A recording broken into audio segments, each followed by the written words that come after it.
반갑습니다. 며칠 전에 영화 한 편이 개봉됐습니다. 요즘 영화 보는 시대가 아니라서 그쵸? 영화를 극장에서 보는 시대가 아니라서 좀 잘 모르실 텐데요. 조선말을 배경으로 한 구한말을 배경으로 한 조선을 사랑하여서 한국에 와서 복음을 전한 두 명의 우리가 이렇게까지 얘기하면 보통은 서양 선교사가 붙죠. 근데 서양 선교사가 아니라 일본인 선교사의 이야기를 다룬 무명이라는 다큐멘터리 그런 영화입니다. 혹시 포스터 보신 분들 있을지 모르겠습니다. 일본인들이 명성황후를 시해하지요. 그 소식을 들은 한 사람이 조선인들에게 큰 빚을 지었다고 생각을 합니다. 그리고 그 빚을 갚을 그런 생각을 하다가 그 빚을 갚는 방법으로 복음을 들고 조선에 찾습니다. 그들은 일본과 그리고 한국, 조선, 그 당시엔 조선이었겠죠. 양쪽에게 당신은 일본인이냐, 조선인이냐라는 질문을 끊임없이 듣습니다. 또한 일본 사람들에게 일본과 민족을 버렸다는 그런 비난을 수도 없이 받기도 하였습니다. 자기 민족을 버렸다는 비난 앞에서 늘 몸을 낮추어야만 했던 사람은 우리 성경에도 꽤 있습니다. 그 가운데 한 사람이 바로 오늘 주인공인 바로 한 여성의 이야기가 주인공으로 오늘 본문에서 등장합니다. 바로 여리고성에 살던 창녀 라합의 이야기입니다. 요단을 건너 가나안으로 들어가기 위해서 여호수아는 정탐꾼들을 보내 여리고의 성을 상황을 살피려고 합니다. 그 정탐꾼들이 여리고성에 들어가 머물렀던 곳이 바로 기생 라합의 집이었습니다. 그 기생 라합의 집에 대해서 구체적으로 들어오진 않습니다만 설명하고 있지는 않지만 라합은 기생으로 사회의 주류에서 밀려난 별 볼 일 없는 여자에 불과했을 거였습니다. 그러나 라합의 이야기는 별 볼 일 없는 여자도 하나님을 만나면 믿음을 갖게 되면 어떻게 역사의 물꼬를 트는 주체가 되는지를 잘 보여주는 이야기가 오늘 본문입니다. 주리에서 벗어난 주변의 인생에 불과하고 남자들이 어쩌면 남성들의 놀이개에 불과했던 그런 기생이었지만 라합은 결단의 순간에 직면해서 그것을 결코 회피하지 않았습니다. 그리고 오히려 그 선택으로 인해서 그는 역사를 변화시키는 주인공이 되었습니다. 그의 이야기가 시작되는 여호수아 2장은 매우 긴박한 상황을 보여줍니다. 이스라엘 민족은 요단강 동쪽 모압 평지에 곧 길갈 지역에 진을 치고 있었습니다. 그리고 이제 출애굽에서의 40년 광야 생활을 마치고 요단강을 건너 가나안 땅에 첫 발을 들인 상태였습니다. 여리고는 요단강 서편에 있었으며 가나안 중앙고지를 향하는 관문 도시였습니다. 그래서 이스라엘 민족이 바로 가나안 지역을 정복하기 위해서 반드시 정복해야만 넘어야만 하는 그런 도시였습니다. 라합의 집은 우리식으로 표현한다면 주막이라는 표현이 아주 적합한 것 같습니다. 성문 근처에서 성을 드나든 사람들이 유숙하고 그리고 그 사람들에게 술과 음식, 때로는 몸까지도 매춘까지도 제공했던 그런 곳 같습니다. 그리고 이런 곳에서 다양한 정보도 들을 수 있었기에 이스라엘의 정탐꾼들이 이곳을 택한 것은 어쩌면 당연한 것 같습니다. 그런데 정보가 새였는지 아니 그보다는 여리고 성의 왕이 이스라엘의 요단강 건너편에 진을 쳤다는 소식을 듣고 긴장해서 경계를 철저히 했던 것 같습니다. 그래서 평소와는 다른 그런 이상한 정보가 들리게 되면 그에 대해서 재빠르게 대응을 하기 위해서 그랬던 것 같습니다. 그들이 여리고를 정탐하러 온 자들이라는 소식이 빠르게 전달됩니다. 그래서 왕은 정탐꾼들을 잡을 사람들을 보내고 그 사람들이 라합의 집에 들이닥칩니다. 그들은 라합에게 정탐꾼을 너희 집에 머물고 있는 유숙하고 있는 정탐꾼들을 내놓으라고 요구합니다. 왕의 전가를 듣고 정탐꾼들을 내어주는 것, 그 외에 다른 것을 생각할 가능성이 없다는 것이 일반적이겠죠. 하지만 기생 라합은 왕에게 순종하지 않습니다. 그는 정탐꾼들을 숨겨주었고 그들을 위해서 왕의 사람들에게 능청스럽게 거짓말을 합니다. 본문에는 꽤나 자세하게 그것이 서술되고 있습니다. 그리고 그것이 전혀 억지스럽지 않습니다. 라합의 행위를 과거의 말로 따른다면 영모에 가담한 것이고 요즘 말로 한다면 국가 전복을 꾀한 것입니다. 라합의 이런 행동은 결국 여리고성을 멸망시키는 원인이 됩니다. 여리고성의 멸망이라는 역사적 사건의 밑자락에는 자기 민족의 왕에게 순종하지 않고 바로 적이었던 정탐꾼을 숨겨준 라합의 선택이 놓여 있습니다. 이 선택은 별 볼 일 없는 주변부 인생에서 역사의 주체로 등장시키는 역할을 합니다. 라합에게 역사의 주체라는 이름을 붙이는 것이 과하지 않은 것은 그들이 그 정탐꾼들이 적국이었던 이스라엘의 정탐꾼들이라는 것을 분명히 알고 있었기 때문입니다. 그럼에도 불구하고 라합은 정탐꾼들을 선택했습니다. 왕과 정탐꾼들 사이에 선 라합은 자신의 분명한 의지로 정탐꾼들을 선택하고 자신의 왕을 버렸습니다. 왕 한 사람만을 버린 것이 아니라 자신이 속한 공동체를 버린 것입니다. 라합의 행위에 영모나 국가 전복이라는 표현을 쓸 수 있는 것도 바로 이러한 정황 때문이겠지요. 이런 맥락에서 본다면 라합의 선택은 매우 위험한 것입니다. 정탐꾼들의 목적이 달성되지 못했을 때 라합 한 사람은 물론이거니와 그 집안이 멸문지왕화를 당할 수도 있는 그런 것이고, 달성된다 하더라도 라합은 자기 민족에 대한 배신의 무게를 견뎌야 했을 것입니다. 그러면 어떤 정황에서도 라합의 선택은 자신의 모든 것 그 이상을 거는 것이었습니다. 그러면 왜 라합은 이런 위험천만한 선택을 했을까요? 이 질문에 대한 대답이 바로 오늘 본문에서 찾아볼 수 있습니다. 라합이 정탐꾼들을 숨겨준 핵심적 이유 속에는 여호와 하나님에 대한 이유가 놓여 있었습니다. 그의 고백은 여호와께서 이 땅을 너희에게 주신 줄 내가 아노라 라고 하고 시작하고 있습니다. 이 고백은 이방인이 할 수 있는 고백이 결코 아니었습니다. 여호와라는 표현도 그렇지만 가나안을 너희에게 주겠다라는 문장은 하나님께서 이스라엘 민족에게 광야 생활을 하는 동안 여러 번 하신 말씀이었습니다. 그런데도 이스라엘 민족은 어땠던가요? 이 말씀을 믿지 않아서 애굽을 탈출한 세대가 다 죽을 때까지도 그렇게 바로 가나안 땅에 들어가지 못하게 됩니다.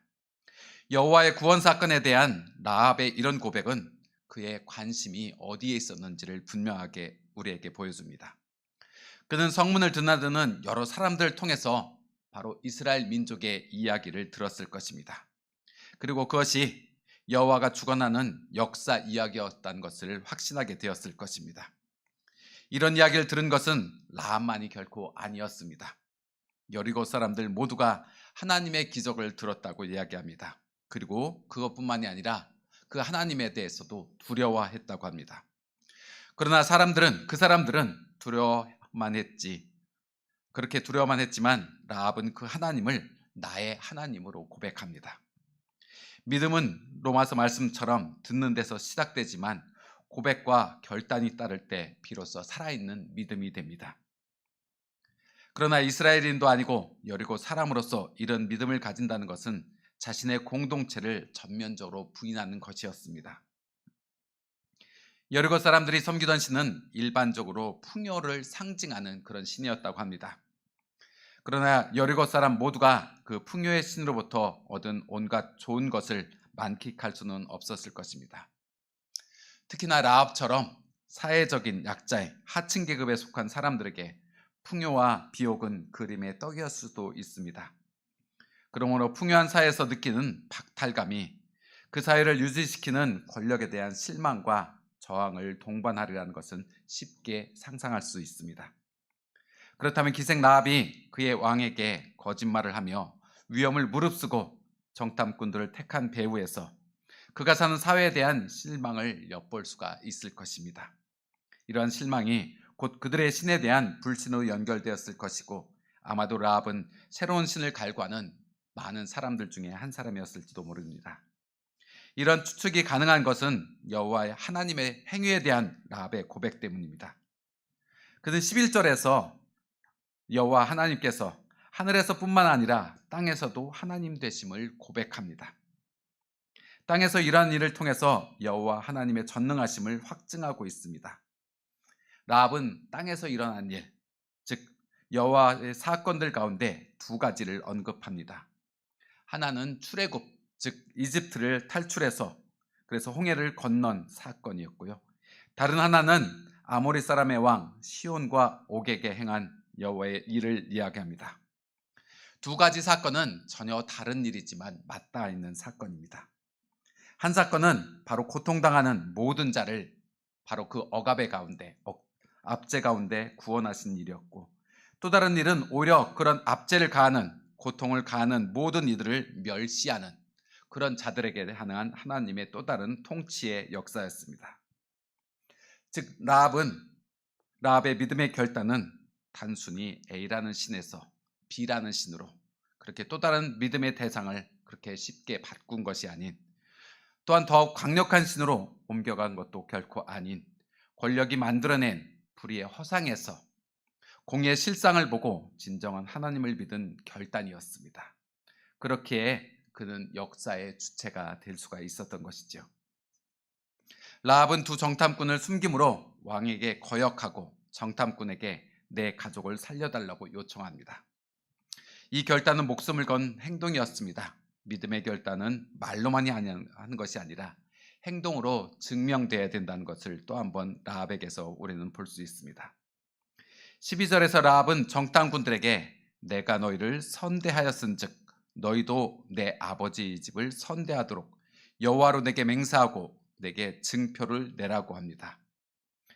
라합이 이때 선대라고 표현했던 말은 히브리어로 바로 헤세드란 말입니다. 이 말은 우리말로 번역을 한다면 선대 또는 친절이란 말로 번역되지만 그 깊이와 폭넓은 의미를 온전히 그 언어로 담아내긴 어렵습니다. 헤세드는 이곳에서 사용된 말이 결코 아닙니다. 구약 성경 전체에서 매우 중요한 신학적인 개념으로 때로는 표현되기도 하고, 단순히 감정적이고 일시적인 호의를 넘어서 관계에 기반한 충성스럽고 변치 않는 사랑과 은혜, 그리고 책임감 있는 행동을 포괄할 때 사용되는 단어입니다. 라합이 정탐꾼들에게 베푼 헤세드의 구체적인 내용을 한 번 더 되새겨 보았으면 좋겠습니다. 라합은 아까 말씀드린 것처럼 그의 생명을 걸고 바로 친절로서 설명할 수 없는 극심한 위험을 감수하면서 바로 라합은 정탐꾼들을 구해 주었습니다. 그저 우연히 때로는 불쌍해서 그렇게 긍휼의 마음으로 한번 그렇게 한 것이 아니었지요. 또한 왕의 신복들이 들이닥쳤을 때 라합은 그들을 속여 정탐꾼들의 도주의 시간을 벌어주었습니다. 앞에 우리가 함께 읽진 않았지만 거기에 보면 임이라는 표현, 부사가 2번이나 등장합니다. 즉 수동적인 은신을 넘어서 라합은 적극적인 개입과 보호 행위를 하였다는 것입니다. 그리고 그녀는 정탐꾼들을 자신의 보호 아래 두기로 결정하였던 것이지요. 또한 그것뿐만이 아니라 단순히 숨겨주는 것을 넘어서 그리고 그들이 여리고성에서 무사히 빠져나갈 수 있는 방법까지도 알려주었습니다. 즉 도주로까지도 치밀하게 알려주었다는 것이죠. 만약 탈출기를 알려주지 않았다면 어땠을까요? 그들은 잠시 잠깐 목숨을 피하는 듯하고 라합의 집을 벗어날 수는 있었겠지만 바로 여리고성을 벗어나지 못하고 얼마 안 가서 다시 잡혔을 수도 분명히 있었을 것입니다. 이는 정탐꾼들의 사명을 완수하는데 필수적이면서도 실질적인 도움을 라합이 주었다는 것을 의미합니다. 이렇게 라합은 여호와 하나님에 대한 믿음에 기반하여 그분의 백성인 정탐꾼들에게 자신의 운명을 걸었습니다. 이 행위를 통해서 라합은 정탐들과 상호 간의 신뢰와 언약적인 관계를 맺으려 하였습니다. 라합은 이러한 자신의 바로 헤세드에 대한 보상으로 자신과 자신의 가족에 대해도 동일한 헤세드를 베풀어 달라고 요청합니다. 강자에게 목숨을 구걸하는 약한 모습이 결코 아닙니다. 라합의 모습에는 당당함이 있고 자신의 그런 대우를 받을 만한 권리가 있음을 말하고 있습니다. 즉 내가 당신들에게 충성스러운 사랑과 보호 그리고 신실함을 베풀었으니 당신들도 동일한 방식으로 나와 내 가족을 보호하는 것이 마땅하다고 말합니다. 이는 기브 앤 테크, 주고받는 거래를 넘어서 서로의 생명을 지키는 언약 관계를 수립하자라고 그렇게 요청하는 것으로 볼 수 있습니다. 물론 그는 민족의 배신자라는 낙인을 얻을 수도 있을 것입니다. 그가 있는 곳에 더 이상의 신의 전능하심을 경험할 수 없을 때, 더는 희망을 키울 수 없을 때 진정으로 선한 것을 위한 선택을 그는 주저하지 않았습니다. 그의 선택을 배신이란 낙인으로 우리가 이야기할 수 없는 것을 우리는 그렇게 설명하지 않습니다. 제가 베이징에서 비전센터를 운영하고 있을 때 비전센터의 간사님이 그런 고백을 했습니다. 고백이라는 것보다는 하소연이겠죠. 어느 구한말에 사람이 한데, 우리나라에는 공자가 들어오면 왜 조선의 공자가 되지 못하고 공자의 조선이 되고, 예수가 들어오면 조선의 예수가 되지 못하고 예수의 조선이 되냐라고 하면서 그렇게 한탄하는 그런 말을 인용해서 자신도 그런 생각을 가지고 있다는 이야기를 하였습니다. 저는 그때 이야기를 했습니다. 나는 민족을 사랑하고 대한민국을 사랑하지만 예수님보다, 하나님보다 더 사랑하진 않는다. 하나님은 이 민족보다, 그리고 오히려 온 인류보다 더 크신 분이라고 생각한다 라고 이야기를 해줬습니다. 그렇기에 하나님에 대한 선택과 민족에 대한 선택이 결코 중첩되지 않는다고 생각하지만, 만약에 중첩되는 그런 상황에 도달한다면 나는 서슴없이 하나님을 선택할 것이라고 이야기를 했습니다. 우리가 삶 속에서, 그리고 우리의 상황 속에서는 결코 그런 것을 상상할 수 없었겠지만, 바로 라합의 경우가 그런 경우가 아니었을까요? 바로 민족이냐 하나님이냐라고 선택하는 그 기로에서 라합은 오히려 자신의 목숨을 내어놓고 하나님을 선택하고 있었던 것입니다. 그의 행위는 역사 속에서 책임 있는 선택을 하는 삶의 갈래를 드러내 보여주고 있습니다. 라합은 목숨을 담보로 한 선택으로 그의 가족들과 그에게 속한 사람들을 살려냈습니다. 라합은 불평등의 고리를 끊고 오히려 새로운 역사 속으로 들어가는 새로운 삶의 여정을 보여줍니다. 이는 예수 그리스도의 삶과도, 예수님의 삶과도 궤적을 같이 하는 것입니다. 그러기에 예수님의 족보에 라합의 이름이 오른 것이 전혀 이상하지 않습니다. 라합은 그의 선택이 하나님의 역사 속에서 어떤 의미를 갖는지를 우리에게 보여줍니다. 온 세상의 왕인 예수와 여리고성의 기생 라합은 어쩌면 겉으로는 어울리지 않는 조합일 수도 있습니다. 그러나 여리고성의 기생 라합은 불의한 자를 징벌하시고 고통받는 자와 함께 하시는 하나님을 선택하심으로써 그들을 죽음으로부터 끌어내고 새로운 삶을 주었습니다. 역사를 어떻게 볼 것인가는 이렇듯 중요합니다. 역사 속에서 행해진 어떤 선택들은 그 결과를 당장 드러내지 않기도 합니다. 그래서 어떤 이들은 자신의 선택이 일으킨 결과에 책임을 지지 못하고 세상을 떠나기도 합니다. 그러나 결과는 언제나 역사 속에서 남아 있습니다. 그래서 누군가는 그것에 영향을 받게 됩니다. 그것이 선한 것이든 또는 악한 것이든 그것은 새로운 역사의 밑거름이 됩니다. 그러므로 현재는 과거에, 미래는 현재에 빚을 지며 역사의 줄기가 이어집니다. 그렇기에 과거에 대한 반성이 필요한 것도 이 때문이겠지요. 과거의 잘못된 결과를 현재에 되풀이하면서 미래를 망치고 싶지 않다면 잘못된 역사에 대한 고백은 필수적입니다. 좋은 결과에 기대어 오늘의 영화를 누린다면 역시 마찬가지로 나쁜 결과에 의해서 일어난 사건들에 대해도 우리는 책임을 져야 할 것입니다. 아까 서두에 말씀드렸던 일본인 선교사 역시도 자신이 결코 일으킨 행위가 아니라 할지라도 자기 공동체가 일으킨 나쁜 결과에 대해서 책임을 지는 마음으로 우리 민족에게 왔던 것이겠지요. 라합은 믿음으로 민족이라는 경계를 넘어서는 선택을 하였습니다. 경계란 때로는 우리에게 있어서 울타리의 개념을 주기도 합니다. 그러기에 우리에게 편안함을 주고 우리를 보호해주는 역할도 하게 되지요. 하지만 때로는 거대한 담장이 되어서 우리를 가두기도 합니다. 그리고 다른 이들과 담장 밖에 다른 이들과의 교류와 그리고 그런 교류를 막기도 하지요. 하나님의 지평을 넓히는 일에 우리는 경계를 넘어서는 선택을 통해서 동참할 수가 있습니다. 라합은 참된 생명의 길을 가는 것의 의미를 우리에게 보여주었습니다. 역사가 아주 오래 흐른 뒤 예수님의 족보는 하나님의 구원에 동참한 그를 라합을 기억함으로써 선한 역사는 불의를 끊으려는 의지를 통해서 이어진다는 사실을 보여주었습니다.